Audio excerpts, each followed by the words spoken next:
rồi xôn đập ram phô lia thì biết chơi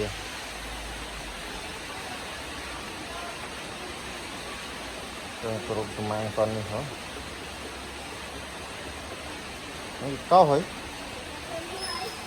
có hết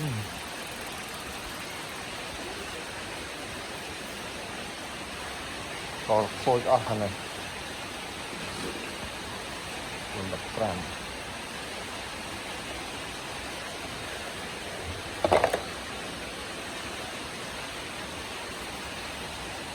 chết chơi nhanh nha bà nữa ruồi cái gò là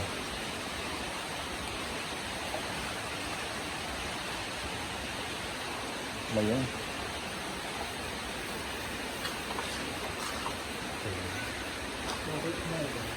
ủa này tờ bánh nhá con phục bánh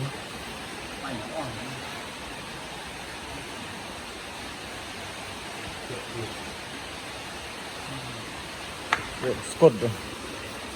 chu hồi là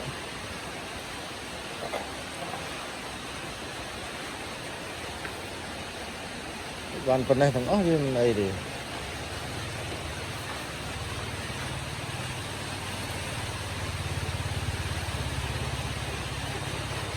bạn dù biết rồi cái cột con phở nó cột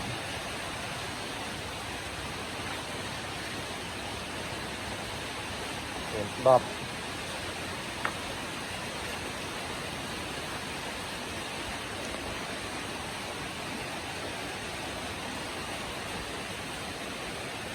bật tay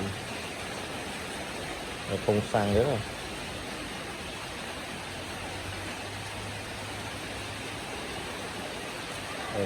êm